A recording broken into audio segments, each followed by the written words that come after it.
Bantu like, comment, subscribe, dan aktifkan lonceng notifikasi. PP yang lama sekarang PP-nya sudah berganti.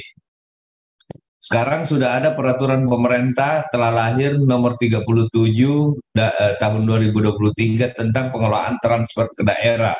Dalam PP ini eh, PP 37 2023 ini garis besarnya adalah bahwa penggunaan dana desa itu diprioritaskan untuk mendanai pembangunan pemberdayaan masyarakat. Ini sama dengan PP lama yang diganti. Pemerintah pusat dapat menentukan fokus. Jadi selain untuk pembangunan pemberdayaan masyarakat tadi, menurut amanah PP 37 2023 ini, pemerintah pusat dapat menentukan fokus penggunaan dana desa setiap tahunnya dengan prioritas nasional yang ditetapkan dalam peraturan perundangan mengenai perencanaan nasional dan alokasi TKD. Kemudian di ayat ketiganya, rincian prioritas penggunaan dana desa ini disertai dengan petunjuk operasional yang ditetapkan dengan peraturan menteri yang menyelenggarakan urusan pemerintahan di bidang desa, pembangunan daerah tertinggal, dan transmigrasi. Artinya, di ayat ini Menteri Desa diberikan mandat untuk menyampaikan petunjuk operasional dengan menerbitkan Permendes. Kemudian petunjuk operasional atas fokus penggunaan dana desa ini ditetapkan dengan peraturan menteri. Ini kembali ke Menteri Desa setelah berkoordinasi dengan kementerian lembaga paling lambat sebelum tahun anggaran berjalan. Jadi walaupun amanah peraturan pemerintah ini paling lambat sebelum tahun anggaran berjalan, tetapi kami harus memperhatikan apa yang menjadi masukan, apa yang menjadi aspirasi teman-teman yang ada di desa selama ini, yang selalu meminta kalau kami harus mengambil ayat 4 ini sebelum tahun anggaran berjalan, petunjuk operasional kita terbitkan di tanggal 30 atau 31 Desember pun itu sah-sah saja dan tidak melanggar peraturan pemerintah ini. Tetapi harus kami sadari bahwa ada desa, ada 75.000 desa se-Indonesia ini yang juga membutuhkan ini segera agar tidak menjadi perencanaan pembangunan di desa itu dilaksanakan dengan waktu yang mepet. Walaupun menurut PP yang lama itu 3 bulan paling lambat sebelum tahun anggaran berjalan, tetapi kami tetap mengupayakan petunjuk operasional ini juga harus lebih cepat, karena dengan lebih cepat kami share, kami terbitkan, nanti desa-desa akan juga mempunyai waktu yang cukup untuk mendiskusikan dengan melibatkan seluruh komponen atau stakeholder yang ada di level desa. Nah, Bapak Ibu sekalian, untuk tahun 2024 nanti kami sudah membuat rancangannya. Ini tahap finalisasi, mudah-mudahan paling lambat di akhir September nanti prioritas penggunaan dana desa 2024 ini sudah terbit melalui Permen. Nah, sekedar gambaran untuk tahun 2024, prioritas penggunaan dana desa untuk bidang pembangunan dan pemberdayaan masyarakat ini prioritasnya diarahkan untuk percepatan pencapaian tujuan SDGs desa dan harus memberikan manfaat sebesarnya untuk masyarakat desa. Jadi, mohon maaf Bapak Ibu sekalian, prioritasnya ini masih tidak jauh beda dengan apa yang menjadi prioritas di tahun 2023. Kenapa? Karena kondisi desa kita pada tahun 2024 masih kurang lebih sama dengan kondisi di 2023 ini, sehingga apa yang menjadi prioritas, dan ini kita sudah melibatkan berbagai kementerian lembaga terkait untuk ikut mendiskusikan, memberikan masukan, memberikan saran. Jadi pertama adalah masih sekitar peningkatan kesejahteraan masyarakat desa. Ini muatannya atau isinya bisa pendirian, pengembangan pengembangan, peningkatan kapasitas pengelola BUMDes atau BUMDes bersama. Peningkatan kapasitas pengelola BUMDes. Contohnya ada BUMDes yang mengelola yang punya potensi di desanya singkong misalnya.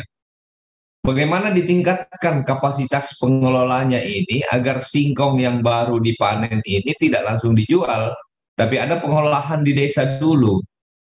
Entah itu keripik singkong atau apalah, yang jelas ada peningkatan kapasitas, ada tambahan ilmu yang diberikan kepada pengelola agar produk lokal yang dihasilkan ini tidak serta-merta dijual setelah panen, tapi ada pengolahan pasca panen. Pengembangan desa wisata, pengembangan usaha ekonomi produktif yang diutamakan yang dikelola oleh BUMDes atau BUMDes bersama. Desa wisata dan pengembangan ekonomi produktif ini tentunya diharapkan untuk selain memberikan ruang bagi masyarakat, ruang tempat kerja, membuka lapangan kerja bagi masyarakat, tentu juga diharapkan bisa meningkatkan nilai ekonomi yang ada di desa. Kemudian yang kedua adalah peningkatan kualitas hidup manusia. Dalam rangka peningkatan hidup manusia ini masih kita juga anggap penting konsolidasi SDGs, perbaikan untuk data-data yang berbasis SDGs desa untuk mengetahui persoalan-persoalan sesungguhnya yang dihadapi oleh masyarakat. Karena kalau tidak ada basis datanya, nanti desa akan semaunya menetapkan apa yang menjadi program mereka. Padahal yang diharapkan adalah desa itu tahu dulu apa yang menjadi persoalan, apa yang menjadi masalah. Persoalan masalah itulah kemudian dana desa hadir untuk memberikan jawaban.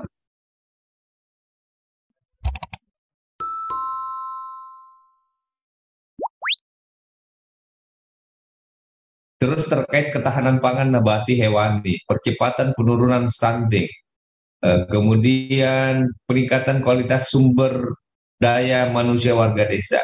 Jadi yang ditingkatkan kualitasnya ini adalah sumber SDM warga desa, bukan perangkat desa. Kami mencermati ada beberapa desa yang pengen bimtek-bimteknya itu kepala desa dengan menggunakan dana desa. Ini tidak produktif. Apalagi bimtek bisa dilaksanakan 2-3 kali dalam setahun. Ini pemborosan. Coba bayangkan kalau satu desa menganggarkan 15 juta dikali 75.000 desa, betapa banyaknya dana desa ini yang salah sasaran dan tidak menyentuh apa yang menjadi kebutuhan masyarakat. Kenapa saya katakan ini? Karena juga banyak desa, ada beberapa desa yang dikoordinir oleh kabupatennya, dinas BMD-nya untuk melakukan bimtek-bimtek. Tapi bimteknya ini ya kalau nggak di Bali, di Lombok, di Labuan Bajo, ini sebenarnya bukan bimtek, tapi ini adalah piknik terselubung yang memanfaatkan dana desa. Kita tidak menghendaki ini. Makanya Kementerian Desa konsisten untuk selalu mengedukasi kepala desa agar dana desa ini tidak dipakai untuk bimtek-bimtek. Peningkatan kapasitas untuk kepala desa bisa Kementerian Desa lakukan melalui Zoom meeting. Ada kanal-kanal resmi yang disiapkan oleh Kementerian Desa untuk mengedukasi kepala-kepala desa terkait dengan regulasi-regulasi atau kebijakan-kebijakan yang ada. Ada pendamping-pendamping desa yang diharapkan bisa memberikan pencerahan-pencerahan terkait regulasi ataupun kebijakan-kebijakan yang ada tadi. Nah, Bapak Ibu, kemudian keterlibatan masyarakat untuk pembangunan pemberdayaan, perluasan akses layanan kesehatan, penyediaan listrik desa sesuai kewenangan desa, mitigasi penanganan bencana alam, non-alam, dan juga penanggulangan kemiskinan, terutama kemiskinan ekstrim. Ini masih kita catat sebagai rancangan prioritas untuk tahun 2024. Kemudian penanggulangan kemiskinan, terutama percepatan kemiskinan, penghapusan kemiskinan ekstrim, penyediaan infrastruktur termasuk pengentasan kawasan kumuh sesuai dengan kewenangan desa. Nah, Bapak Ibu, kegiatan yang menjadi fokus pemerintah di tahun anggaran berjalan ini dana desa untuk operasional pemerintah desa, kemudian tagging BLT desa untuk pengentasan kemiskinan ekstrim, kemudian tagging untuk ketahanan pangan nabati dan hewani, serta fokus untuk kebijakan penggunaan dana desa lainnya sesuai dengan peraturan perundangan mengenai perencanaan nasional dan alokasi TKD. Di samping itu, saya ingin menyampaikan, sebenarnya kalau kita memperhatikan dana desa ini pada satu sisi desa-desa pingin kewenangannya itu diserahkan untuk mereka yang mengatur. Tetapi kementerian lembaga juga banyak yang mengawal lahirnya Perpres, Inpres, dan kebijakan-kebijakan lain yang secara jelas mandat arahan Presiden untuk dana desa ini diatur dalam Impres dan Perpres serta kebijakan-kebijakan lain seperti yang saya sampaikan tadi. Contohnya, untuk optimalisasi pelaksanaan program jaminan kesehatan nasional itu sudah diterbitkan Impres nomor 1 2022 tentang optimalisasi pelaksanaan program jaminan kesehatan nasional. Di sana arahannya bahwa Menteri Desa PDTT menyusun menetapkan kebijakan penggunaan dana desa. Jadi langsung nunjuk ini untuk mendukung pelaksanaan program jaminan kesehatan nasional. Kemudian terkait pencegahan narkoba, ini juga sudah ada impresnya, Impres nomor 2 2020.